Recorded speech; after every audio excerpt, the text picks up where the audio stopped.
Bienvenidos a nuestra clase de legislación ambiental. Como ya les había informado anteriormente, la asignatura de legislación ambiental podríamos decir que es una asignatura de carácter transversal porque tiene integradas muchas cosas que pueden ir no solamente desde el punto de vista de la legislación, sino también de las ciencias.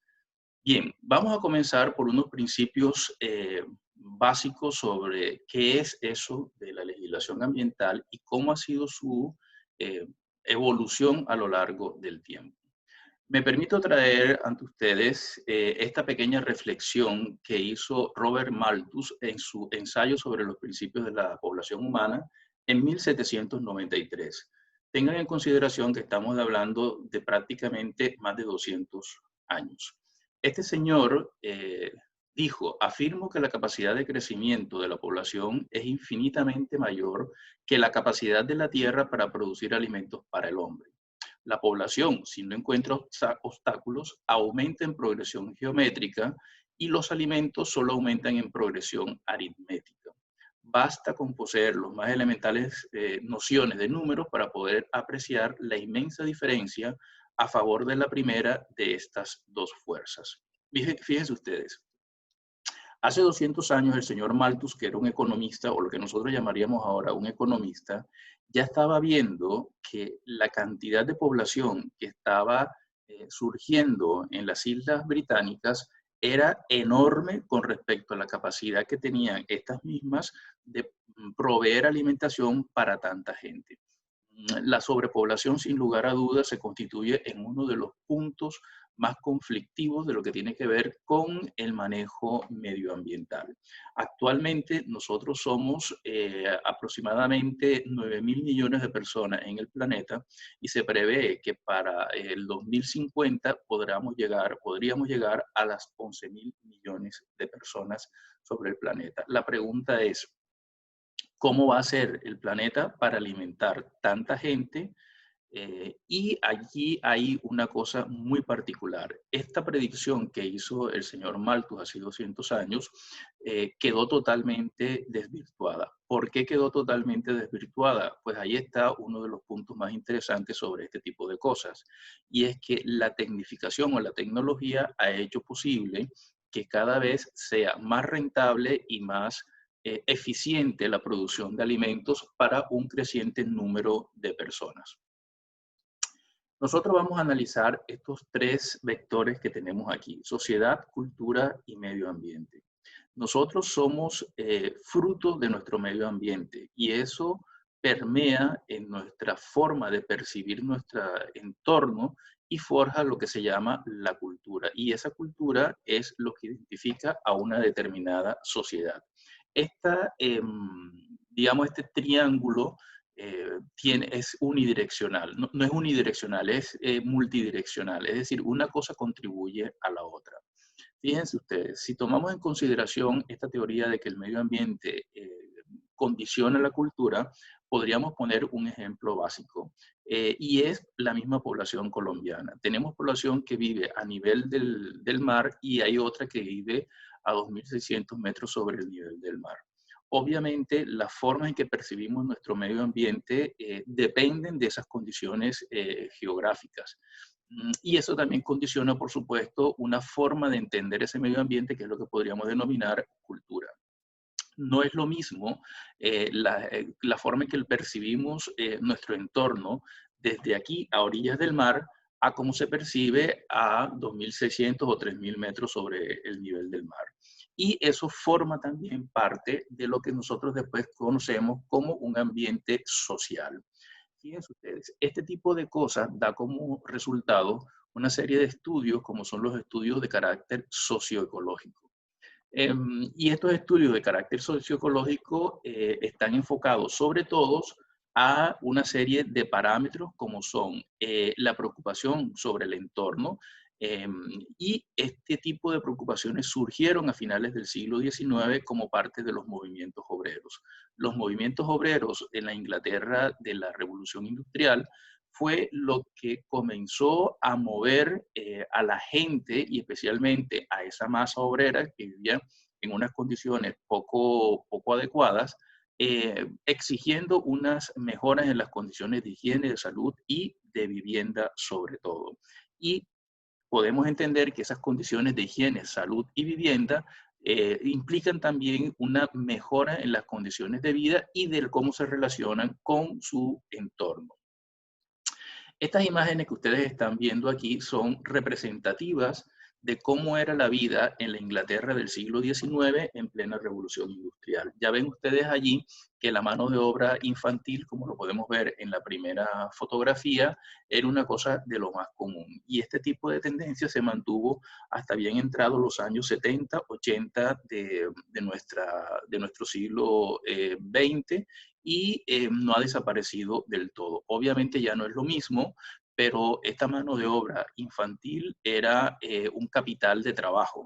Eran básicamente desechables. Si un niño quedaba atrapado en una máquina y moría, simplemente se reemplazaba por otro niño. Eran pequeñitos, cabían en todas partes, eran dóciles y manejables y digamos que no comían tanto. Las otras imágenes que ustedes están viendo es cómo se veían las ciudades industrializadas en la Inglaterra del siglo XIX. En unas condiciones verdaderamente lamentables desde el punto de vista higiénico, desde el punto de vista médico y también desde el punto de vista social, por supuesto. Y esto conllevó a que comenzaran las primeras protestas de las masas de trabajadores que se habían desplazado desde las zonas rurales hacia las zonas industriales, creando, por supuesto, estos círculos o estos anillos de pobreza alrededor de los grandes centros urbanos que fueron creciendo exponencialmente. Esas luchas obreras buscando mejoras en las condiciones de vida, digamos que fue un primer inicio de lo que nosotros venimos conociendo como los derechos laborales, que también están relacionados, por supuesto, con los derechos del medio ambiente. Si nosotros observamos esta gráfica, confirmamos lo que habíamos planteado inicialmente en referencia a que durante prácticamente toda la etapa del humano en la Tierra, este había tenido un crecimiento sostenido, pero digamos controlado. Pero a partir de 1790, cuando comienza la revolución industrial, este crecimiento comienza a dispararse exponencialmente, llegando en principio a los 6.000 millones de habitantes, pero como les comenté, ahora ha ido subiendo paulatinamente. Bien, de pronto esta gráfica nos ayuda a entender un poco mejor lo que es la teoría de Malthus. La raya amarilla hace referencia a la población y la forma en que está creciendo esta población, mientras que la raya roja o la vectriz roja está describiendo la parte de los recursos. Podemos entender que entonces llegará o llegaría, según Malthus, un punto de inflexión en que los recursos no darían para alimentar a esta población creciente. Sin embargo, podemos entender que esta teoría de Malthus de hace 200 años se quedó un poco obsoleta, ya que seguimos creciendo como población y seguimos teniendo los recursos necesarios para alimentar a esa población. Los pensadores creen que esto se debe a la tecnología, la tecnificación, la mejora en las condiciones de agricultura, de ganadería y de hacerlo extensivo, digamos que han posibilitado el alimentar grandes masas de población. Los programas de las Naciones Unidas, de la FAO, para recuperar o para acabar con las grandes hambrunas cada vez son menos necesarias porque digamos que hemos logrado producir suficientes recursos para alimentar esas grandes masas de población. Sin embargo, parece que el problema ahora es exactamente lo contrario, y sobre todo se ve en los países desarrollados, donde la obesidad que produce adicionalmente la diabetes o los accidentes cardiovasculares son la principal fuente o la principal causa de muerte de estas poblaciones, debido precisamente a una precaria alimentación. Y esto es más evidente aún en el caso de las comunidades que tienen escasos recursos económicos, porque son los que pueden consumir lo que nosotros denominamos actualmente como comida chatarra o basura, es decir, aquella que no deriva de productos frescos, sino de productos semi-elaborados o elaborados. Bien, En materia de espacios naturales, nosotros tenemos que todo esto de lo que tiene que ver con los espacios naturales se crea a partir de 1792, cuando el presidente Ulysses Grant crea el primer parque nacional, que es el Parque Nacional de Yellowstone. Y en este sentido, ahí tenemos la fotografía del osito Yogi, que es característico del parque de Yellowstone, que fue el primer parque, como les digo, que se creó a nivel del mundo. En 1917 pasa a formarse el Sistema Nacional de Parques de los Estados Unidos, y en el año de 1976 este parque entra a formar parte de lo que se denomina como la Reserva de la Biosfera. La Reserva de la Biosfera es un tipo de protección jurídica que es otorgado por las Naciones Unidas, por la UNESCO específicamente, y que le otorga una categoría especial a estas zonas de protección. En el caso de Colombia tenemos varias reservas de la biosfera. Podríamos mencionar la reserva de Sea Flowers, que está en la zona del Caribe, es decir, donde está San Andrés, Providencia, Santa Catalina y todos estos islotes y cayos, por ser una zona de corales muy importante a nivel internacional. Y también tenemos, por ejemplo, Parque Nacional Ciénaga Grande de Santa Marta, que también es una reserva de la biosfera. Y hay otros más en el caso colombiano. Bien, esto no impidió que, por ejemplo, el parque de Yellowstone en el año de 1978 entrara a formar parte del patrimonio mundial de la UNESCO, es decir, se aumenta esa categoría, y sin embargo en el año de 1995 entró en la lista del patrimonio mundial en peligro, muy posiblemente porque se debió a un exceso en el ecoturismo. El ecoturismo puede ser una herramienta muy valiosa de preservación de espacios naturales, pero si no está llevada correctamente, puede ser constituyente también de un problema enorme. Para que ustedes se hagan una idea de los ejemplos de cómo fuimos evolucionando en este tipo de cosas, tenemos que una de las primeras disputas que se produjo a nivel internacional fue en 1883, una disputa que se estableció entre Estados Unidos y Gran Bretaña por la caza de la foca de Bering. La foca de Bering es un animalito que se ubica ecológicamente en esta parte de aquí, que es el estrecho que en algún momento unió Asia con América y que permitió el paso de los humanos hacia el territorio americano. Cuando esto estaba congelado, se supone o se establece que pasaron por aquí los primeros humanos que poblaron América. Pues bien, mucho tiempo después, en 1883, en Europa y en Estados Unidos, se puso de moda la piel de foca y de la foca de Bering, que era muy apreciada porque cuando es una cría, es bebé, tiene un pelaje absolutamente blanco. Y eso, por supuesto, llamaba muchísimo la atención de la industria peletera en Europa y en Estados Unidos. Y comenzó un proceso de cacería para aprovechar este recurso natural hasta que prácticamente se llevó a la extinción a la foca de Bering. Pues bien, en este año surgieron unos acuerdos entre estos dos para establecer épocas de caza para poder permitir que la especie se regenerara. Afortunadamente, la moda de la piel pasó hace un buen rato.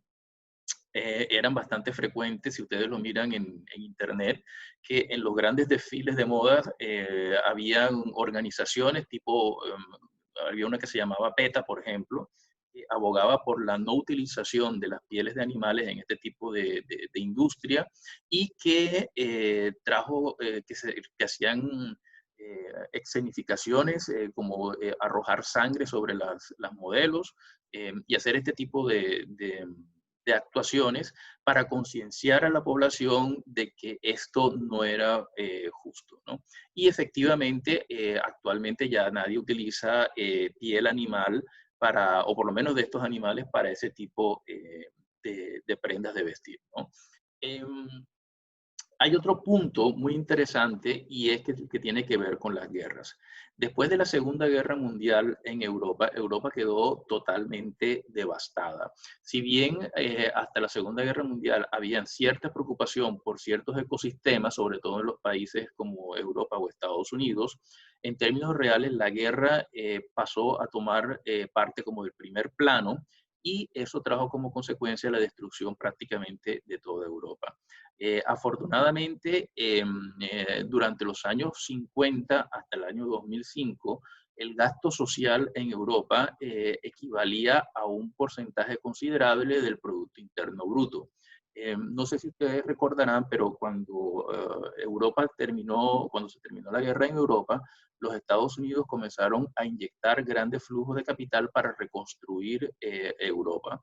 Y Europa, digamos que durante los años 50, 60, aprovechó estos flujos y como pueden ver ustedes en la gráfica, invirtieron grandes cantidades de su Producto Interno Bruto en lo que tenía que ver con el gasto social. Y eso permitió que en muy poco tiempo, en muy pocos años, países como Alemania, que habían quedado totalmente destruidos, o Inglaterra, se recuperaran y tuviesen unos niveles de vida muy altos o altísimos en comparación con lo que había anteriormente. ¿Cuál fue la consecuencia de esto? Pues básicamente que cuando, digamos, muchas de las necesidades quedaron satisfechas, Europa comenzó a pensar en su entorno y en la necesidad de preservar no solamente el entorno del territorio europeo, sino también el de otras naciones. Y se constituyeron, digamos, como en la punta de lanza de todo lo que tiene que ver con la gestión medioambiental. De hecho, en los años 1949, cuando ya había terminado la Segunda Guerra Mundial en 1945, comenzaron las primeras grandes reuniones que se llevaron a cabo en diferentes partes del mundo, normalmente en países desarrollados. Por ejemplo, en 1949 se realiza la Conferencia Científica de las Naciones Unidas sobre la conservación y utilización de los recursos. Esa se produjo en Lake Sussex, en Nueva York, el 17 de agosto al 6 de septiembre de 1949. Y digamos que esta conferencia fue el primer órgano de las Naciones Unidas que se preocupó por el uso y agotamiento de los recursos. Sin embargo, básicamente estas primeras aproximaciones a lo que son las organizaciones internacionales estaban más enfocadas hacia lograr el desarrollo económico y social más que sobre los recursos como tal, ¿no? Es decir, lo que interesaban eran los recursos como fuente de financiación o fuente económica y social. Aquí vemos unas imágenes de esta ciudad en donde se realizó y podemos ubicar en el mapa más o menos dónde está el lugar donde se hizo esta primera reunión.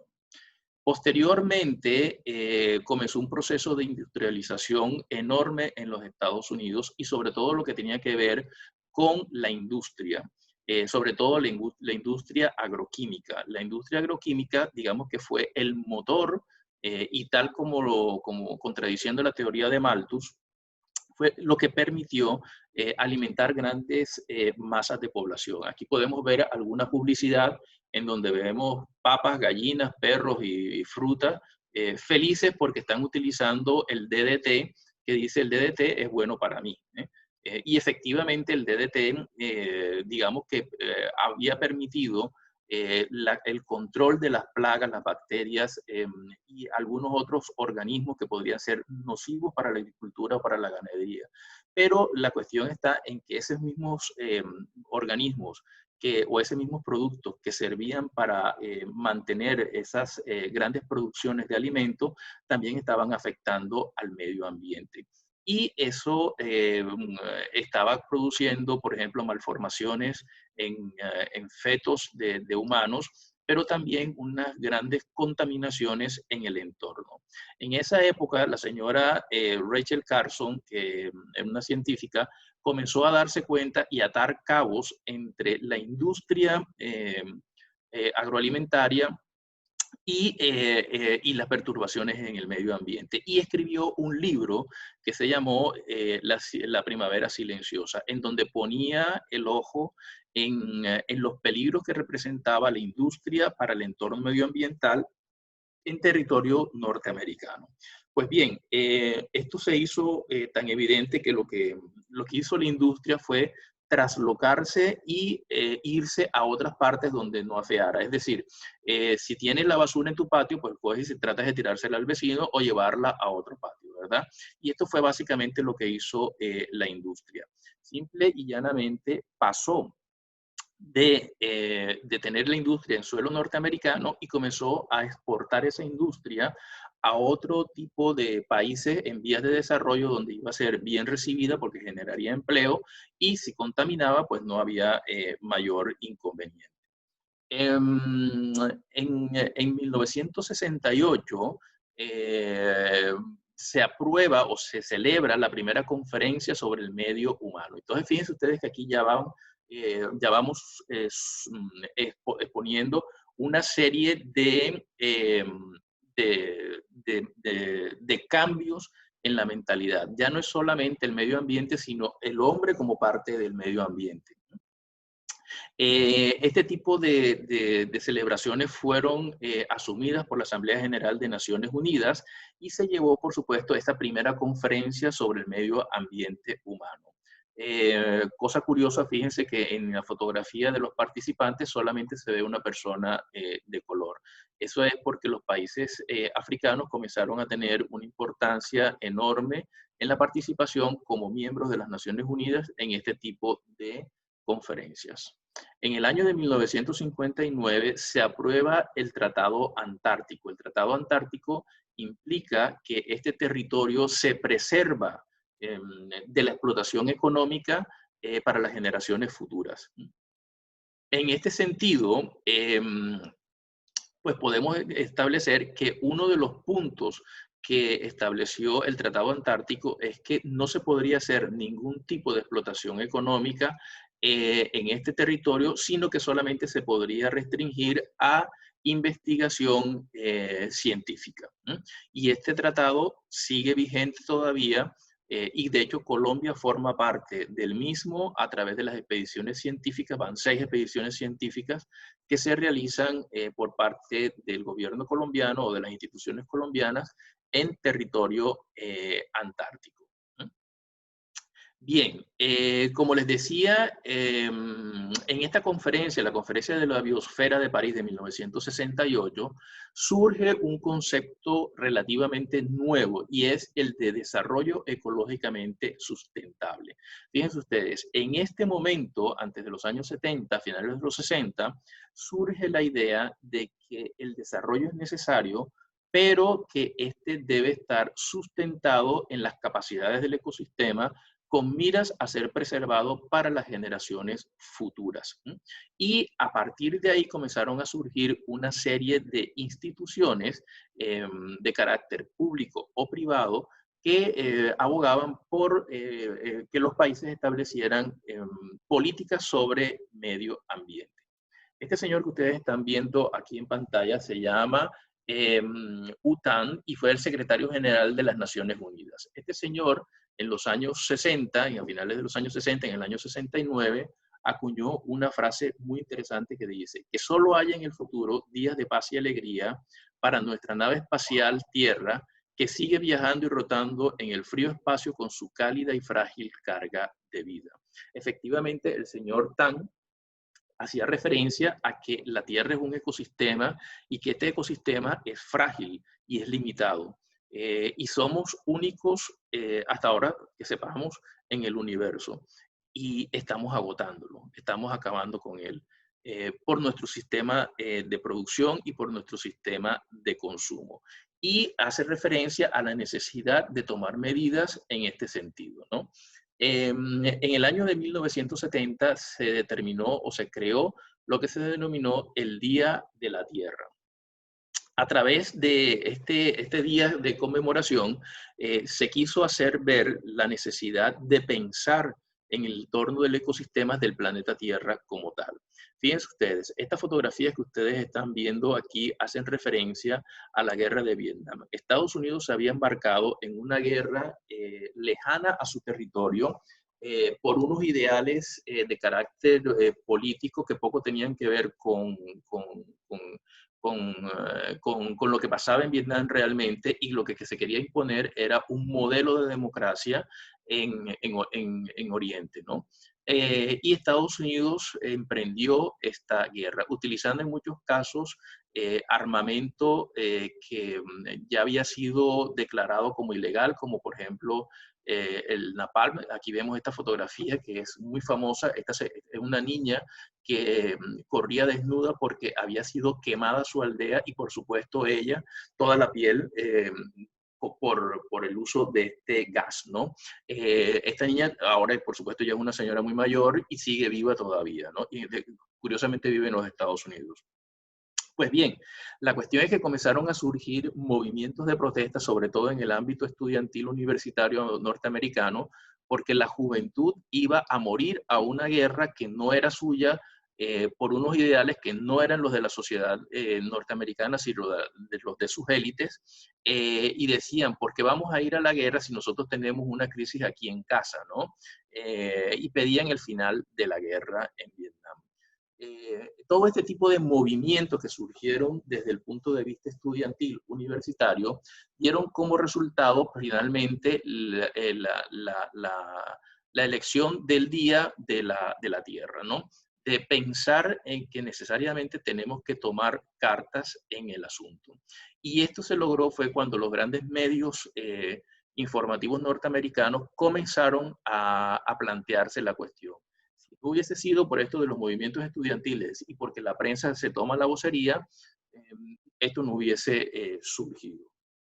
De hecho, publicaciones tan especializadas o tan renombradas como el New York Times decía que la creciente preocupación ante la crisis medioambiental recorre las universidades del país, y estamos hablando de Estados Unidos, por supuesto, con una intensidad que de mantenerse pudiera llegar a eclipsar el descontento estudiantil con la guerra de Vietnam. Entonces, fíjense ustedes, el medio ambiente se fue colando en la agenda política y amenazaba con desplazar otros vectores de protesta, como era la guerra en Vietnam, que era muy específica. Bueno, a partir de los años 70 comenzaron a surgir una serie de organizaciones no gubernamentales, las famosas ONGs, que abogaban por la protección del entorno medioambiental. Una de las más famosas de todas ellas es Greenpeace, que sobrevive a hoy en día. Greenpeace comenzó a hacer una serie de campañas para llamar la atención sobre el deterioro que estaba teniendo la industria sobre el medio ambiente. Y hacían cosas un poco temerarias como interponer a través de estas lanchas pequeñitas y de sus barcos entre los balleneros que estaban cazando cetáceos en diferentes partes del mundo para evitar la caza de la ballena. Y de hecho fue una labor muy importante porque finalmente se logró la moratoria en la caza de la ballena. Sin embargo, vemos que ahora, precisamente en el año 2019, se fueron levantando algunas de esas moratorias porque algunos países como Japón o Noruega aducen que es un factor cultural, es difícil de entender, pero que cazar ballenas es una cuestión cultural, ¿no? Con un tremendo barco y arpones con explosivos. La preservación de la tradición, ¿no? En el caso de la explotación petrolera también hacían esto o hacen esto de poner grandes pancartas o pasacalles, como les llamamos aquí, en estas construcciones o en construcciones emblemáticas, como en el caso de las Torres de la Sagrada Familia de Barcelona, ¿no? Abogando por un cambio o que los líderes se den cuenta de que es necesario, que sí es verdad lo del cambio climático. Y sin embargo, tenemos líderes actualmente como Bolsonaro o como Trump que dicen que eso del cambio climático es pura locura de la gente, ¿no? A nivel nacional también hacemos campaña en Greenpeace, pero a un nivel mucho más criollo, diría yo, con una pancartica un poco más, menos ostentosa, ¿no? Bien, a comienzos de los años 70 surge un nuevo concepto que se llamó ecodesarrollo. Este concepto fue utilizado por primera vez por un señor que se llamaba Ignasi Sach, que era un consultor de las Naciones Unidas. Y era para referirse a que había necesidad de conciliar el desarrollo con la protección de la naturaleza. Y en este sentido, este señor, digamos que fue un pionero al establecer unas directrices que decían que sí, que tenía que haber desarrollo, pero cuidando el medio ambiente. Entonces, fíjense ustedes, estas cosas que a nosotros ahora nos parecen tan normales y comunes, vienen de mucho tiempo atrás y que la concepción de estos preceptos tienen un asidero muy fuerte. Bien, con base en este tipo de cosas, en el año de 1972 se celebró la Cumbre de la Tierra en Estocolmo, por eso se le denomina Estocolmo 72. Y esta Cumbre de Estocolmo 72 adoptó una declaración que enunciaba ciertos principios que tenían que ver con la conservación y mejora del medio humano y las acciones o planes de acciones que recomendaban a nivel internacional para proteger nuestro entorno. Digamos que esto fue un antes y un después que marcó un punto de inflexión en todo lo que tenía que ver con la parte del medio ambiente. Posteriormente hubo otras reuniones, pero antes de eso, por ejemplo, en 1987, se volvió a reunir la Comisión Mundial para el Medio Ambiente y el Desarrollo Humano y adoptaron un documento que se llamó Nuestro Futuro Común. Digamos que abogaba por establecer ese triángulo entre la parte ecológica, la parte social y la parte económica, con unos preceptos que debían enfocarse sobre todo en la sostenibilidad, en lo viable y en lo equitativo. Y había necesidad de combinar la parte económica con la parte social y, por supuesto, medioambiental. Y por primera vez estableció ya formalmente el concepto de desarrollo sustentable. Es decir, entender que esto que nosotros tenemos es una responsabilidad sobre todo con nuestras generaciones futuras. En 1987 se emite un informe que se llamó el informe Brundtland, porque en honor a la primera ministra que estaba en ese momento en Suecia, y este informe abogaba por una serie de principios en los cuales ya se plasmaba formalmente todo lo que tenía que ver con desarrollo sustentable, y en donde se establecía la necesidad de garantizar para las generaciones futuras el medio ambiente, ¿no? Digamos que estas son cosas muy genéricas sobre cómo se fueron fraguando este tipo de acuerdos durante la segunda mitad del siglo XX. Posteriormente llegó la cumbre de Río de Janeiro en 1992, que también, después de la de Estocolmo, la de Río de Janeiro, digamos que fue una de las más importantes, ¿no? Y surge el concepto de la Estrategia Nacional para el Desarrollo Sustentable, que gira básicamente sobre lo mismo, pero digamos que tuvo un punto interesante porque reunió a una cantidad bárbara de países, de estados como tal, pero también a la sociedad civil y a las ONGs. Entonces se fraguó un medio muy bueno, en donde parecía que el medio ambiente comenzaba a tener una preponderancia enorme en la agenda política a nivel internacional. Posteriormente se han hecho otra serie de reuniones, pero bueno, ya vemos que estas cosas siguen así, ¿no?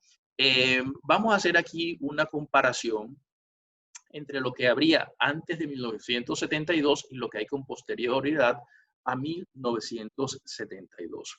Fíjense ustedes, los años 70 fueron un punto que marcó un antes y un después, y lo podemos ver a nivel cuantitativo. Entre el año 1956 y 1970 se expidieron en todo el mundo 4 leyes sobre medio ambiente, que fuesen específicas sobre medio ambiente. Pero con posterioridad, solamente entre el año 71 y 75, se expidieron 31 leyes nacionales sobre medio ambiente. Entonces, fíjense ustedes que fue un salto exponencial, ¿verdad? Colombia, por supuesto, participó en esto de Estocolmo 72. Entre 1920 y 73, el número de convenios o de tratados internacionales era de 1 y algo al año, ¿no? En términos estadísticos se dice 1.2. Pero a partir de los años 70 hasta los años 90, esto se multiplicó por 4. Eran 4 y pico de convenios que se hacían, y digamos que el 87% de los tratados internacionales que se suscribieron en este tipo se hicieron en este rango de tiempo, ¿no? Antes de 1970, solamente 10 países en el mundo contaban con algún tipo de ministerio o agencia que se encargara de lo que tenía que ver con la parte de medio ambiente. Y sin embargo, a partir de 1970 hasta el 82, 110 países crearon este tipo de agencias. Esto pone en evidencia que durante este periodo hubo un incremento de la preocupación en el mundo por este tipo de eventos. Ahora bien, esto también tenía lo suyo, y es que comenzaron a surgir una serie de conflictos entre los países, entre los desarrollados y los países en vías de desarrollo, porque se concebía como una especie de vulneración a la soberanía. Los países que contaban con mayores recursos económicos decían a los países que estaban en vía de desarrollo qué era lo que deberían hacer en materia de preservación de sus propios recursos, sobre todo porque los países industrializados, como Europa, Estados Unidos o Japón, podían darse el lujo de decir, listo, yo te financio para que tú cuides tu medio ambiente, pero eso tiene un costo, por supuesto, y tiene una razón de ser. Y esa razón de ser es preservar esos recursos que yo estoy utilizando, ¿no? Y entonces era una forma de, como bien lo dice la diapositiva, de vulneración de esa soberanía. Y por supuesto, esto trajo un desequilibrio, ¿verdad? Entre soberanía y medio ambiente. El medio ambiente es importante, pero si me lo imponen desde afuera, ya la cosa se pone un poco más complicada, ¿no? Y por eso comenzaron todo este surgimiento de leyes internacionales sobre medio ambiente, instituciones de carácter gubernamental o no gubernamental, preocupadas por el medio ambiente, y que estas, digamos que dictaban la agenda política en estados que veían vulnerada su capacidad de opción o de decisión, ¿no? Entonces surgió un nuevo esquema, que es tratar de hacer acuerdos internacionales que busquen de alguna manera ese equilibrio entre la necesidad del medio ambiente y el desarrollo. Tenemos actualmente el caso de Brasil, por ejemplo. Los países de la Unión Europea financiaron durante buena parte la preservación del bosque del Amazonas, pero fíjense ustedes, es una cuestión contradictoria, porque también son los países de la Unión Europea los mayores consumidores de soja, de madera y de cereales que se producen en Brasil, precisamente cuando se devasta ¿cómo se llama? La selva amazónica, para poder cultivar ese tipo de cosas que ellos compran, ¿no? Entonces, digamos que es una especie de doble moral. De hecho, en estos días veía en las noticias que lo que están solicitando los grupos políticos verdes en Europa, o los grupos ecologistas, es que exista o que se implante una moratoria por parte de la Unión Europea a la compra de ese tipo de productos cuando no cumplen con lo que llaman las etiquetas verdes. Es decir, que garanticen que ese producto no proviene de la deforestación del Amazonas. Eso es un poco como buscar la cuadratura del círculo, pero bueno, más o menos es la idea. Bueno, pues espero que esta clase haya sido de su interés, y las dejo aquí, la voy a colgar en su página del SIGBI para que ustedes la analicen, la estudien, y con base en esta vamos a hacer nuestra primera discusión durante la próxima clase. Muchas gracias.